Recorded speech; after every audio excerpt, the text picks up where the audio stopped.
Soy Sergio González, especialista en adicciones, acelerando el corazón sin adicción. Quisimos hacer una segunda parte, realmente no estaba como con un proyecto, sino más bien hoy estamos súper interesados en platicar con respecto al tema familiar, que hubo muchas preguntas en el contenido anterior, en el podcast anterior. Y bueno, nuevamente coincidimos, de verdad, muchas gracias por tu tiempo, Manuel. Manuel Salmún. Viernik. Discúlpame. No pasa nada. Así me encuentran en redes sociales. Manuel Salmún Viernik. Gracias por la invitación. Otra vez. Muchísimas gracias, mi querido Manuel. Hubo mucha controversia, hubo muchos comentarios. También creo que hubo muchos 20 también que le cayó a la comunidad a la que vamos dirigidos. Okay. Que finalmente ayudar a las personas desde otro punto de vista. Hoy te quiero preguntar, con respecto al darle seguimiento a esta parte, ¿cómo consideras que la familia se convierte en un factor de riesgo para el consumidor? Muchísimas gracias por la invitación de nuevo. Tienes toda la razón. La vez pasada hablamos como la visión del adicto, ¿no? Y no hablamos de la parte familiar o de todo este ambiente en el que se encuentra un adicto. Vamos a empezar con 2-3 cositas diferentes para dar el contexto de lo que vamos a platicar. La primera es la siguiente. En una familia, ¿sí? 2 esposos, o mamá soltera, o papá soltero, o como sea la familia, ¿sí? Cada hijo es diferente. Si yo te pregunto, Sergio, ¿qué dedo es igual? Ninguno. Y nosotros como papás, o los que somos papás, a veces les damos lo mismo a cada hijo. Y cada hijo tiene necesidades diferentes. Si yo le pregunto a este hijo cómo creció, a lo mejor me cuenta totalmente otra versión de lo que me cuenta este hijo. Sí. Y de lo que me cuenta este. Comieron lo mismo, se sentaron en la misma mesa, pero recibieron cosas emocionales diferentes. Totalmente. Que los afectó desde su niñez hasta su adolescentes, cuando empezaron a consumir, etcétera, etcétera. Otra historia interesante es la historia de los gemelos. Un reportero lo mandan a entrevistar a un CEO de una empresa muy importante, y él, haciendo su research, se da cuenta que este CEO tiene un hermano gemelo que está en la cárcel. Entonces no le hace sentido. Dice, ¿cómo puede ser que este esté en el punto más alto de los negocios y el hermano gemelo esté en el punto más bajo estando en una cárcel? Entonces los va a entrevistar. Primero va con el CEO y le pregunta, oye, ¿cómo es que llegaste aquí? ¿Cómo fue tu camino para llegar acá? Y el CEO le dice al reportero, le dice, fíjate que yo crecí en una familia muy difícil, en un ambiente muy complicado, en un ambiente en donde habían drogas, en donde había abuso emocional, en donde hubieron golpes, consumo, etc. Y yo dije, yo no quiero eso en mi vida. Y escogí totalmente lo diferente, salí de ahí, me eduqué y hoy soy el CEO de la empresa. Wow. El reportero se queda preocupado, dice, ok, ahora quiero escuchar la otra historia. Entonces va a la cárcel, pide una visita con el otro hermano gemelo y le dice, oye, ¿por qué estás acá? Es que me tocó un papá golpeador, una mamá ausente, en mi casa había abuso, faltó amor, etc. Y por eso acabé acá. Entonces, al final, no importa tanto el entorno de riesgo, importa que es una decisión personal de cada persona.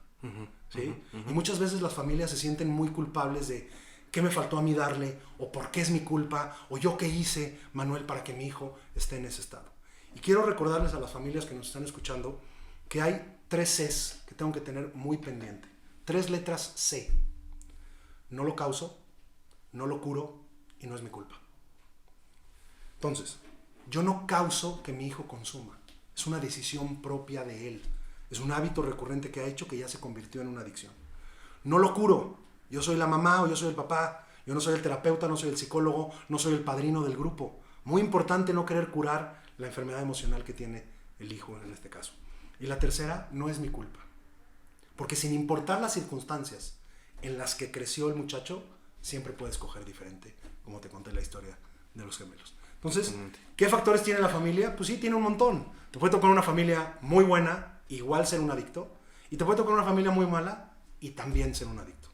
Al final es una decisión consciente o inconsciente de la persona que está consumiendo y está tomando esas decisiones de continuar destruyendo su vida desde un punto emocional y físico. Ok. ¿Ok? Ahora, con respecto a esto, hay una línea muy delgada. Qué interesante esto de las 3C. ¿No?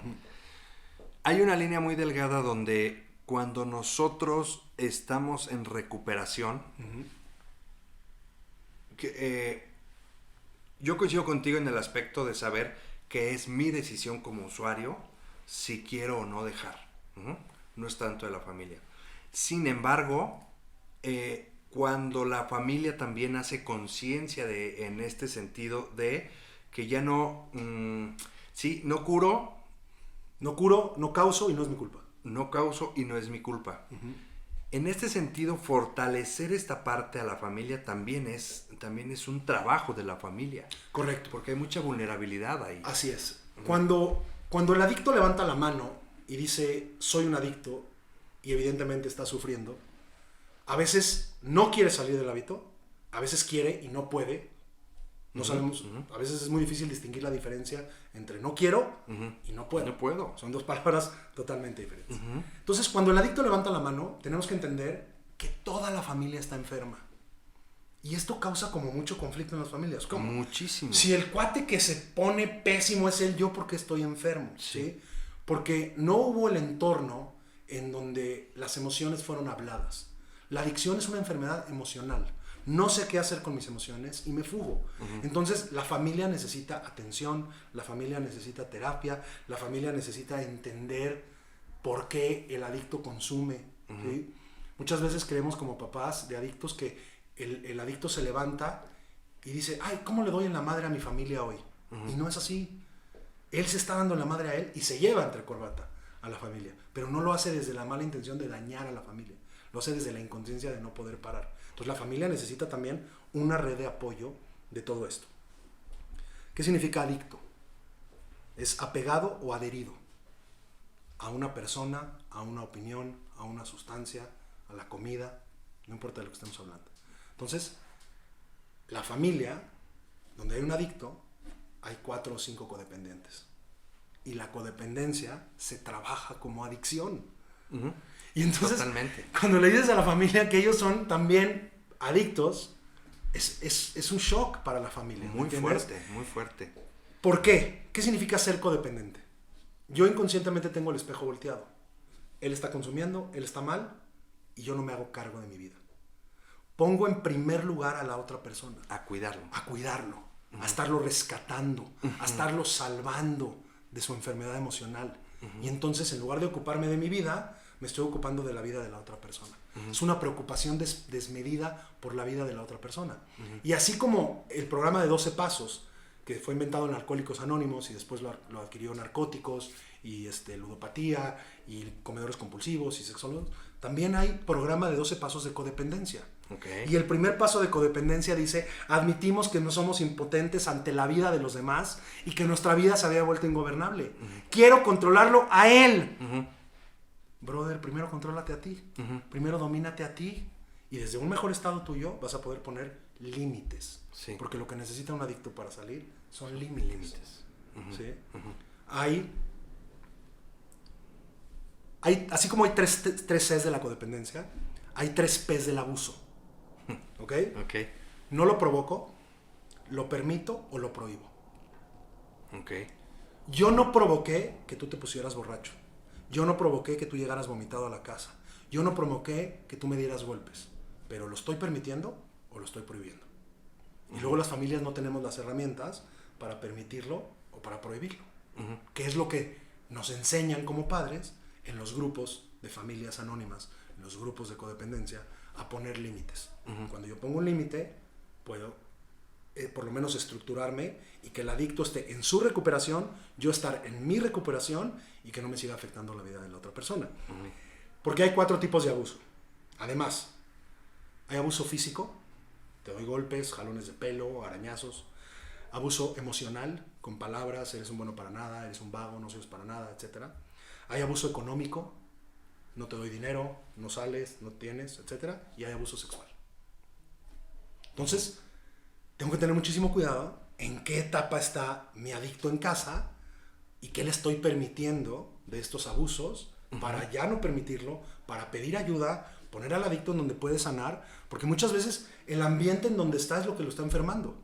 O sea, como puedo tener un ambiente familiar que me ayude a sanar, que me quieran ver bien, que me echen porras, también puedo tener un ambiente familiar en donde yo entro a la familia y me enfermo.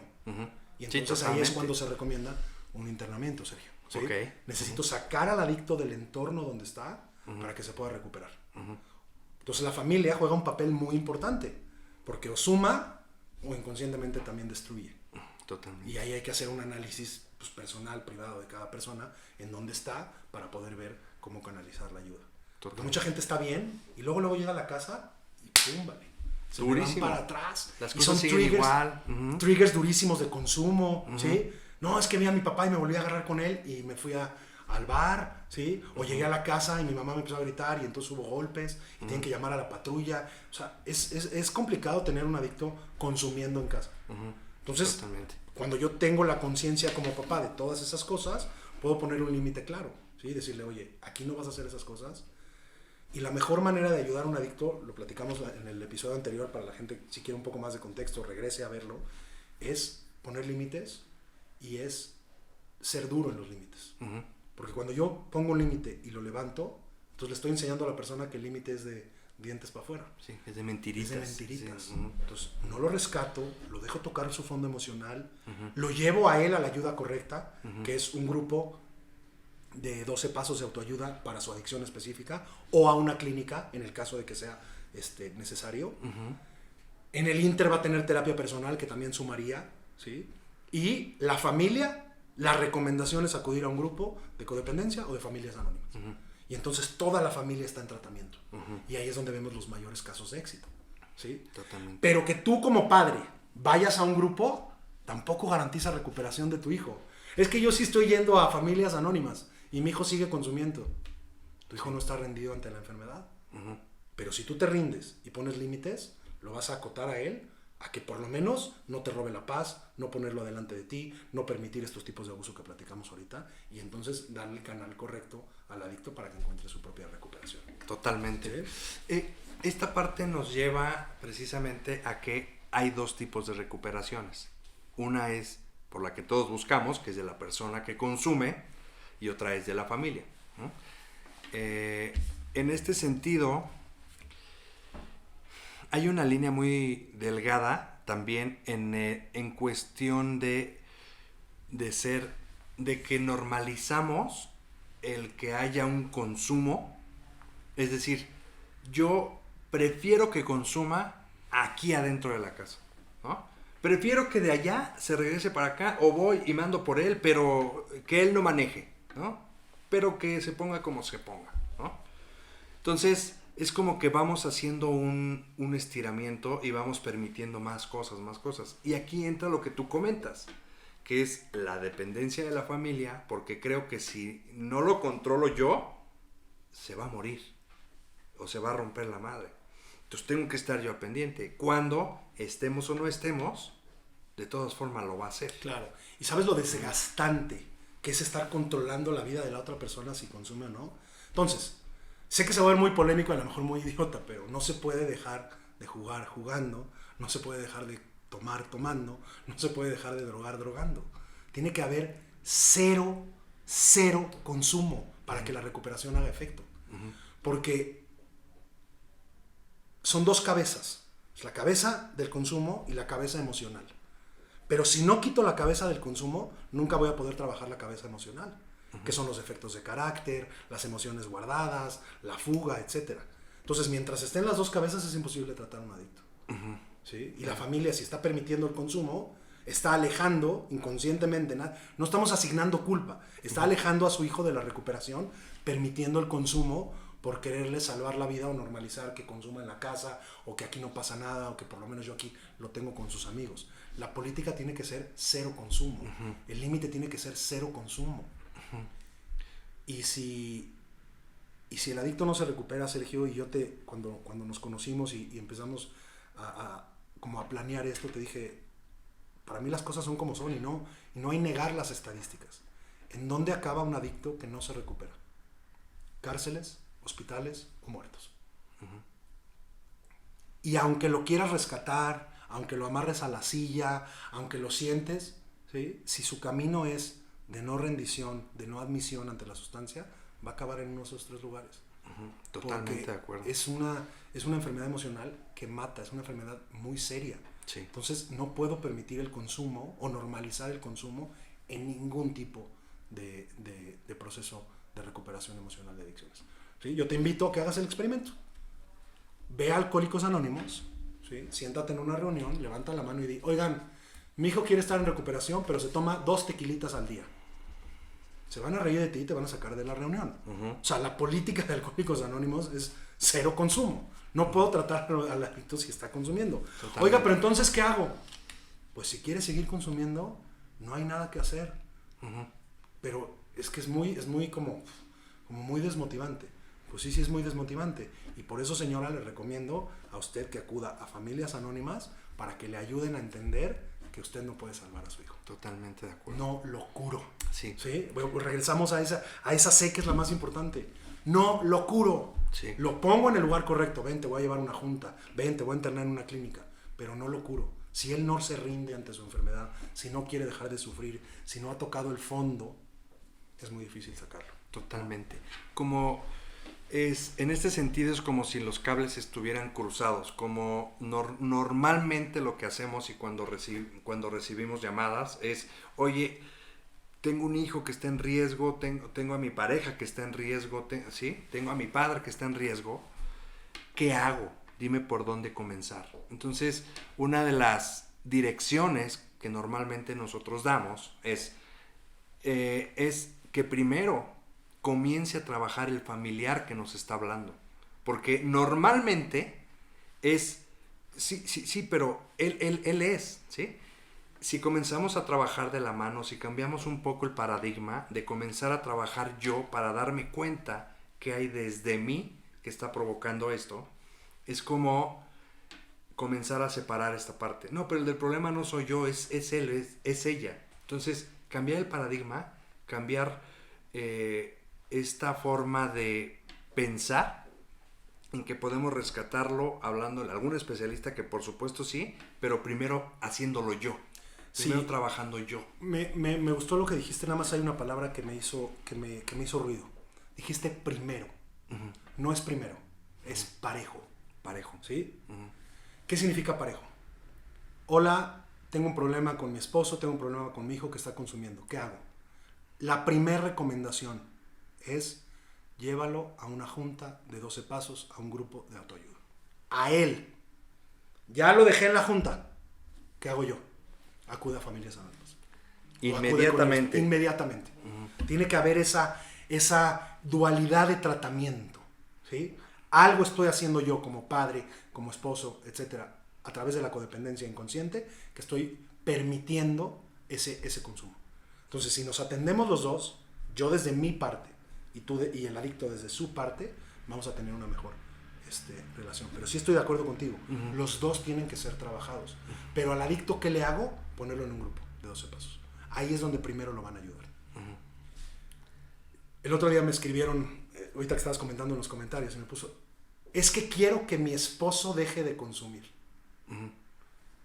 Y le puse con toda la empatía posible, por favor vuélvelo a leer. Quiero que mi esposo deje de consumir. Tú puedes querer lo que quieras. Él quiere dejar de consumir. Estamos, para que veas hasta dónde llega la codependencia. Yo quiero que él deje de consumir. Por ahí no va. ¿Sí? ¿Que necesita ayuda? 100%. ¿Qué hago con mi esposo? Llévalo a una junta de Alcohólicos Anónimos, de Narcóticos Anónimos, de Jugadores Anónimos, de Comedores Compulsivos, etc. Y después, tú atiéndete. Porque ese pensamiento de quiero que él deje de consumir te va a destruir a ti. Como esposa, como madre, como hija, etc. Y quizás sea una dinámica donde, por supuesto, la pareja, o sea, la esposa, la sustancia es el marido, pero no se da cuenta. Por supuesto, esa es la definición de codependencia. Esa es exactamente la definición de codependencia. En el codependiente, la sustancia es la otra persona. La sustancia es la otra ¿sí? persona. La obsesión de controlar la vida de la otra persona. Oye, Manuel, pero se está destruyendo. Sí, pero no deja de ser control. Sí. ¿Estamos claros? Sí. O sea, yo no puedo querer que él deje de consumir. Sí, porque aunque la esposa esté bien, Por supuesto. o esté mal, él va a seguir consumiendo Así es. o no consumiendo. Así es. Nos sanamos por nosotros mismos. Exacto. No por los demás. Sí. Ahora, sí me pueden dar un empujoncito. Ujú. Sí me puede decir mi mamá, oye, te veo muy mal. O mi esposa me puede decir, oye, te veo muy mal. Ujú. Ya pregunté y me dijeron que la ayuda correcta es llevarte a un grupo de 12 pasos y te llevo. Solo te van a dejar entrar una vez. Ujú. La segunda vez tiene que ir solo. O sea, la primera vez que llevas a un adicto, dejan entrar al familiar. La segunda vez le dicen cuando acaba la junta. La próxima vez tiene que venir solo. Sí, no, bueno, porque Si a ver, viene, o sea, si regresa. también ese es un tema. O sea, cruzar las puertas de un AA se requiere de muchísimo valor. Así es. La valentía más grande del ser humano, Sergio, es pedir ayuda. El adicto cree que solo puede. Yo puedo solo, no es tan grave. Ya le voy a bajar, perdóname. Dura 15 días y otra vez va a empezar el ciclo. Entonces, cuidado con esas palabras de manipulación de los adictos en donde nada más nos están dando la vuelta. Solo no puedes, brother. Ya lo vi. Ya vi que solo no puedes. ¿Cuánto tiempo llevas tratando de dejar de consumir y no puedes solo? Entonces, por eso necesitan la ayuda de los lugares en donde está la ayuda. Y fíjate que me dolió muchísimo que en los comentarios me di cuenta, por ejemplo, gracias a Dios, la proyección que tiene el programa o la proyección que tiene las redes sociales o el TikTok o Instagram o lo que sea, pues llegamos a Centroamérica, llegamos a países de habla hispana y los grupos no están bien afianzados. Me escribió la gente y me dijo, Manuel, es que el grupo que está cerca de mi casa no funciona. Entiendo y me duele que haya grupos que violen los principios de recuperación, pero yo no cambio la meta. O sea, si no me funcionó el grupo, entonces ya dejo de ir al grupo. Busca otro grupo. O sea, oye, ¿qué nos regaló la pandemia? Que el 95% de los grupos se hicieron por Zoom. O sea, tienen sesiones por Zoom. Totalmente. Entonces, no te está funcionando el grupo de Venezuela, no hay bronca, te doy un grupo de México. Y puedes entrar por Zoom. No cambio la meta. Cambio el modo en el que estoy llegando a la meta. Pero mucha gente tuvo una mala experiencia en algún grupo de recuperación que no le funcionó a él, porque no todos los grupos son para todos. Pero no cambio la meta, cambio el grupo. Es como si me dices, Manuel, quiero bajar de peso y quiero hacer ejercicio. Ah, no, ¿sabes qué? Me chocó la bicicleta. Ya no voy a hacer ejercicio. Oye, sí. Hay box, hay correr, hay pilates, hay natación, hay fútbol. Vamos a probar otro deporte. No mato el deporte de tajo. Y mucha gente ha matado la recuperación porque tuvieron una mala experiencia en algún grupo en donde los principios del programa no estuvieron bien afianzados. ¿Sí? Y muchas preguntas que también recibieron. ¿Qué es un grupo de recuperación? ¿Okay? Y si me permites un minuto para explicarlo. Un grupo de recuperación es un grupo formado por hombres y mujeres que sufrieron la misma adicción, que se pusieron de acuerdo en 1935 en un programa de 12 pasos espirituales y de acción que han salvado a millones de adictos de las garras de una adicción. Totalmente. Entonces, el primer contacto que tengo que tener si tengo un adicto en casa es ponerlo en un grupo. Si ese grupo no le funciona, buscamos otro grupo. Si no le funcionó el grupo, lo llevamos a una clínica, porque en la clínica, ¿qué le van a enseñar? Los 12 pasos del programa. Además de darle terapia personal, individual, etcétera, etcétera. Pero no cambio la meta. Entonces, no me funcionó, ya no voy. No. Síguele buscando. Porque el camino para la cabeza del consumo es un grupo de 12 pasos. Totalmente ¿sí? de acuerdo. Entonces, yo como estratega emocional, como terapeuta, si viene alguien que está consumiendo, lo primero que le digo, brother, necesito primero que vayas al grupo. Oye, pero no que tú dabas terapia. Y sí, yo doy terapia, pero tienes que estar en abstinencia. ¿Cómo consumir? O sea, ¿me llegas borracho y que te invito a un café o qué hacemos? O sea, aquí me llegas limpio y luego trabajamos con las emociones. Entonces, el primer paso es cortar el consumo. No normalizarlo, ni permitirlo, ni aceptarlo en casa y mucho menos ese tipo de cosas, ¿no? Totalmente de acuerdo. Fíjate que, bueno, a mí en lo particular, cuando dejé de consumir, afortunadamente, bueno, a ver, el primer año y medio yo no sabía que me estaba amadrinando con una amiga que me ayudó como para poder dejar de consumir, el primer año y medio. Pero después de un año y medio estuve al borde de una recaída por alguna situación familiar. Y en ese momento decidí ir a un grupo de AA. Pero cuando yo llego al grupo de AA, afortunadamente, Manuel, de verdad, gracias a Dios, que llegué al grupo socioeconómicamente que me correspondía a mí. con gente de la edad que me correspondía a mí, más o menos 5, 6, 7 años. Y entonces yo me sentí muy cómodo. Muy identificado. Cuando llegué, bueno, fue una cálida recibida, ¿sí? Pero he escuchado muchas versiones de personas que llegan y entonces llegan a grupos de niveles socioeconómicos menores y entonces como yo aquí no es posible. O al revés, socioeconómico mayores y entonces es como no me siento cómodo porque el nivel socioeconómico es mayor y entonces, ¿sí? Y una de las cosas es, insisto, es de valientes asistir a un grupo. Y 2, sobre todo, no ir a un grupo que esté más cerca de mi casa. Te voy a decir por qué. Porque normalmente las amistades es como, uy, ya te volviste, ya sacó, y entonces, ¿sabes? Entre menos me vean... A ver, son dos cosas muy importantes, las que estás mencionando, y son tabús de los grupos de recuperación, y te agradezco que lo saques. La primera es socioeconómico. Tenga 10 millones o tenga 10 pesos, es un pinche adicto igual que tú. Sí. Pero si yo voy cerrado, me cuesta trabajo esa distinción. Sí, pero al principio... Claro. Pero sí, o sea, por eso cuando llegas a un grupo, si el grupo está bien atendido en los principios espirituales, no te compares, escucha, ¿sí? Recibe el mensaje, honestidad, receptividad, buena voluntad, ¿sí? Para que te entre el mensaje. Ya si empiezas a acudir y no te sientes a gusto, siempre puedes cambiar de grupo, que es lo que platicábamos hace rato. Y en el tema de los conocidos, es Alcohólicos Anónimos. ¿Qué significa anónimo? Que si yo me encuentro a Sergio en la calle, no lo saludo. Porque yo no sé si tu esposa sabe que vas a Alcohólicos Anónimos. Entonces imagínate que yo te saludo, Sergio, ¿cómo estás? Oye, ¿dónde conoces a ese güey? Ya te puse en un broncón. Porque le vas a tener que explicar a tu esposa que llevas a lo mejor un mes yendo, o 2 semanas, o 15 días. Por eso el anonimato es muy importante. Okay.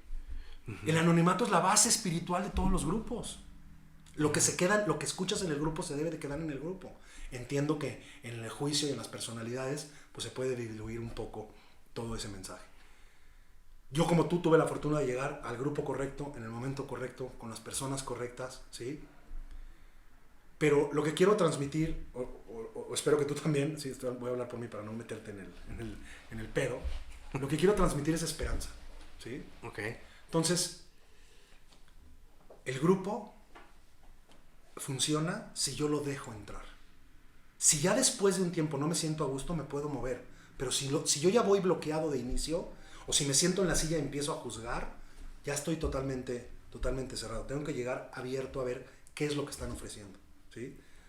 Llegas al grupo sufriendo y dices, ok, me dijeron que llegue al grupo. ¿Qué voy a obtener del grupo? 2 cosas. Vas a dejar de consumir y vas a dejar de sufrir. ¿Por qué me quedé en el grupo? Porque dejé de consumir y dejé de sufrir. Esa es la primera función del grupo de Alcohólicos Anónimos o de Jugadores Anónimos o de Narcóticos Anónimos, ¿sí? No es hacer amigos de todos, no es ser best friends, no es tener un padrino, esos son pasos, o una madrina, esos son pasos posteriores. ¿Cuál es el primer paso? Dejar de consumir y dejar de sufrir.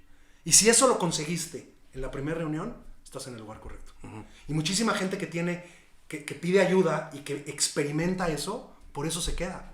Porque eso es lo que siente. Se sintió reconocido, se sintió acogido, se sintió que estaba con gente que había sufrido lo mismo que él. Y lo mismo le va a pasar a los papás que vayan a una familia de familias anónimas. Van a decir, ¿cómo? ¿Ella también, su hijo, tiene lo mismo que yo? Ya no estoy sola. ¿Sí? Sí, bueno, ahí su esposo también, tu esposo también perdió todo. Sí. Ya no estoy sola. ¿Sí? Tu hijo también ya recayó 17 veces. Ya no estoy sola. Es una comunidad de hombres y mujeres. ¿Sí? Totalmente. Entonces, denle la oportunidad. Y si caíste en un mal grupo, pide ayuda. Hay millones de grupos, millones de Zooms, pero no cambio el camino. El primer contacto tiene que ser, el adicto va al grupo, yo voy al mío. Sí. Si está escalado el problema, clínica. Si el entorno está sucio, si el entorno está difícil, entonces recomiendo la clínica. Pero el primer contacto siempre tiene que ser ahí, Sergio. Y nos da vergüenza decirlo. Totalmente. ¿Sí? No, vergüenza es estar consumiendo y estar tirado en el piso, ¿eh? No es ir a una junta de Alcohólicos Anónimos. Totalmente. No confundan lo que da vergüenza, porque el adicto confunde, uy, me van a ver, qué vergüenza, no sé qué. Qué pena. Brother, no te equivoques. Pena es llegar hacia tu casa. Sí. Pena es pegarle a tus hijos. Ujú. ¿Sí? Ujú. Ahí está hablando la enfermedad, ¿me entiendes? Sí, pena es amanecer al otro día como... Así es. como Sentir amaneces, esa culpa, ¿no? ¿sí? Sentir ese dolor profundo de puta, otra vez ya me lo había prometido que no iba a consumir y otra vez no pude parar, ¿sí? Porque una es demasiado y 1000 no son suficientes. Por eso no podemos consumir, porque nos vamos a tope. ¿Sí? Totalmente. Una es demasiado y 1000 no son suficientes. Sí, Y aplica para cualquier adicción. totalmente. Una pregunta. ¿Tú atiendes también a familiares? A ver, muy buena pregunta. Yo soy una persona que me gusta mucho como... O sea, yo me meto en un tema y me clavo, ¿sí? Pero no te equivoques que estás hablando con un adicto. Yo no soy codependiente. Okay. Yo soy adicto. Entonces, lo que no me gusta es no recibir a las familias porque no tienes todo el expertise. Entonces, yo recibo a los familiares. Oye, a ver, platícame cómo está tu hijo, ¿sí? Ah, mira, está así, asado. Ok. Canalizamos al muchacho donde tiene que estar, o al esposo, o al hijo, o al marido, lo que sea. Y a la familia le digo, a ver, ustedes empiecen a ir a un grupo. Pero yo no les voy a dar esa terapia. Okay. Porque tú ya no das ese No acompañamiento. tengo la capacidad. Okay. O sea, ¿quién te puede ayudar con tu alcoholismo? Un alcohólico. Un alcohólico. ¿Quién te puede ayudar con tu adicción? Otro drogadicto. ¿Quién te puede ayudar con tu codependencia? Otro codependiente. Entonces, el mejor lugar para la familia es un grupo. ¿Me explico? Ya si necesitan ellos terapia personal, de cómo manejar sus emociones cuando llega el hijo, de cómo poner límites dentro de ellos, de cómo calmarse, de cómo hablar con ellos, puedo hacer ese acompañamiento. Pero muy importante saber hasta dónde llegas, ¿sí? O sea, yo, es que no es haber sido, al ser adicto y estar en recuperación, tengo más empatía o más puente de comunicación con un adicto. Pero las familias lo que hago es canalizarlas al lugar correcto. Y a mucha gente lo que le falta, Sergio, es canalizarlas al lugar correcto. No han podido llegar al lugar correcto. Y a veces se tardan años, ¿sí? Meses, semanas en llegar al lugar correcto. Y eso causa muchísimo sufrimiento. Totalmente. ¿Sí? Entonces, qué bueno que estemos haciendo esto para que la gente entienda a dónde es el primer lugar correcto que puedo llegar y empezar a comprimir el tiempo. Sí. Porque si estoy brincando y brincando y brincando y brincando... No, bueno, también se vuelve adictivo eso. Así es. Oye, me hice otra pregunta. A ver, tú trabajas con, evidentemente, con los adictos. De repente hay algo muy importante que dijiste minutos atrás, que es no puedo o no quiero. Y cuando detectamos que no puedo, o cómo poder delimitar esa parte con alguna deficiencia mental, con algo que no está segregando y que no me llega al cerebro, o sea, ¿cómo lo puedo detectar? Y entonces no puedo, o está sobrado. A ver, sí, qué bueno que lo mencionas. A ver, si el adicto va a grupo y empieza a dejar de consumir, vamos por buen camino.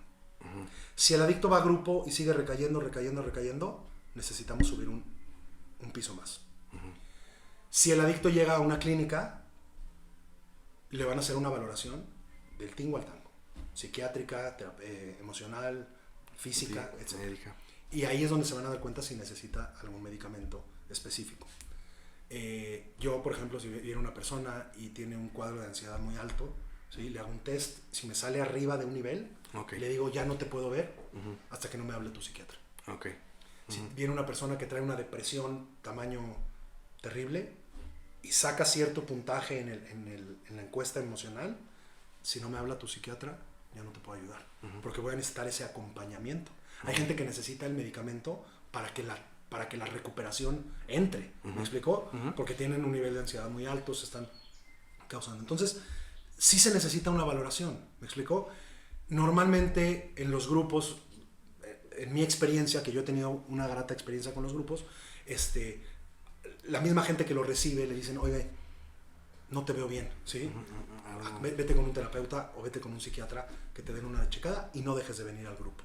Y así es como se empiezan a abrir las manos. Porque mucha gente necesita tentáculos, ¿eh? O sea, 8 o 9 brazos para poder estar en recuperación. Entonces, qué bueno que lo mencionas. Sí puede ser que gente necesita un medicamento, puede ser gente que no, pero independientemente, creo que el primer contacto debe de ser el grupo para que entiendan la enfermedad emocional de la cual padecen. No sé si te ha pasado que te has enfermado de algo y no sabes qué tienes, ¿sí? Se me va del estómago a la garganta, a la cabeza y así. Y estoy nervioso, ¿no? Porque ya estoy brincando. Y cuando te dan el diagnóstico y te dicen, a ver, brother, ¿tienes un bichito en la panza? Sientes paz. Aunque el diagnóstico sea malo o vas a tardar 15 días o te vamos a tener que operar. Pero ya cuando tienes el diagnóstico correcto, sientes paz. Sí, lo mismo pasa cuando llegas al grupo de recuperación. Hey, te van a hacer 20 preguntas. ¿Con cuántas te identificaste? No, pues con 17. Bueno, pues creo que tienes el mismo problema que tenemos todos nosotros. Llegar a un grupo, Sergio, y me imagino que también te pasó, tiene un doble filo. Ya no te puedes hacer güey. Ya sabes que hay una solución a tu problema. Totalmente. ¿Sí? Y entonces mucha gente no está lista para aceptar esa solución y por eso sigue yendo o recayendo o acudiendo a otras cosas, ¿no? Entonces, para las familias de adictos, la mejor manera de ayudar a su hijo es llevándolo a un grupo y ustedes también acudir a familias anónimas. No primero uno, no primero el otro. A mí me gusta la palabra simultáneo. ¿Sí? Me gustó. Porque primero uno, ¿qué pasa si ya no tengo esa oportunidad de llevarlo? Sí. Digo, no quiero hacer... No, bueno, drástico, ha pasado, claro. Ha pasado. Se quitó la vida, se suicidó, consumió y el fentanilo estaba todo lo que da y acabó muerto, ¿sí? Una sobredosis, etcétera. Entonces, por eso me gusta la palabra en conjunto. ¿Me explico? O sea, para nunca perder la oportunidad de ayudarlo, de salvarlo o de no de salvarlo, de ponerlo en el lugar donde lo pueden ayudar a sanar y a salvarse a él mismo. Totalmente. ¿Sí?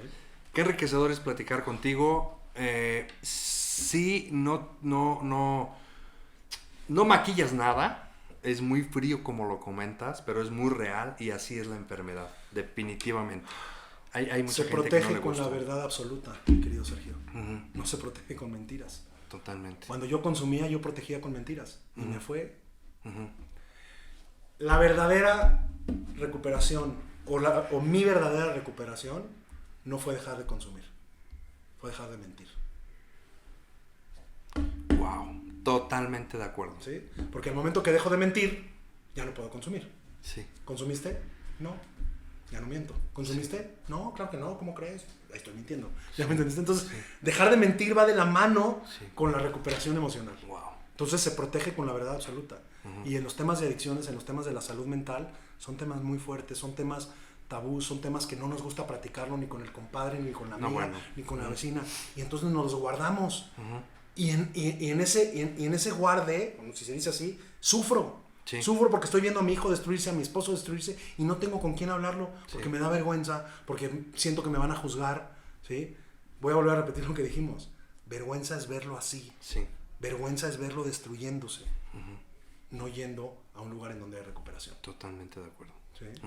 Entonces, ¿por qué? A mí mucha gente me pregunta, me dice, Manuel, ¿no te da vergüenza decir o salir en un podcast y decir que tú consumías como loco?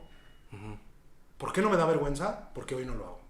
O sea, sí lo hice, pero hoy no lo hago. Sí. Entonces, se vale equivocarse y se vale cambiar tu vida. Totalmente.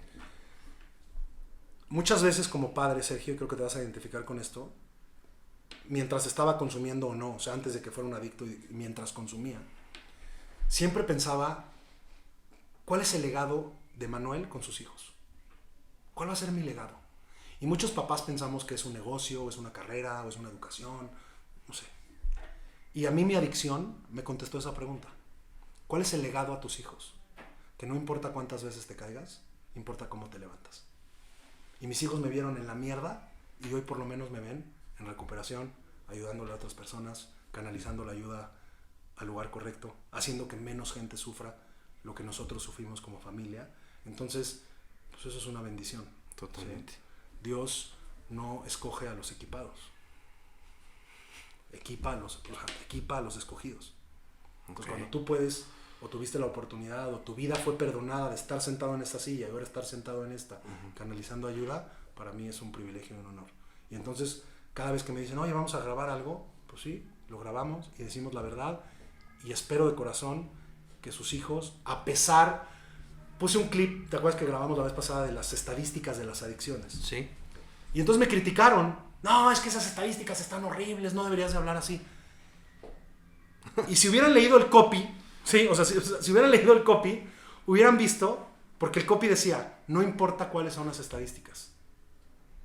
Cuando hay buena voluntad, cuando hay honestidad, siempre hay recuperación. Aunque los números vayan en contra. Totalmente. Siempre hemos visto milagros. Entonces, sí, los números son fríos, la enfermedad es muy fuerte, ¿sí? Las recaídas duelen, el abuso duele, el dolor duele, ver a un hijo destruirse duele, ver al amor de tu vida destruyéndose duele, pero siempre hay recuperación.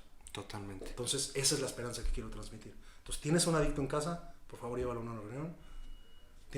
¿Tú estás permitiendo el consumo? Por favor, acude a Familias Anónimas o a un grupo de codependencia en donde te van a aclarar todas esas dudas y se va a solucionar. Y creo que este es un muy buen complemento a ese episodio que hicimos la vez pasada, ¿no? Totalmente. Desde la vista del adicto y la vista de las opciones de la familia, ¿no? Así es.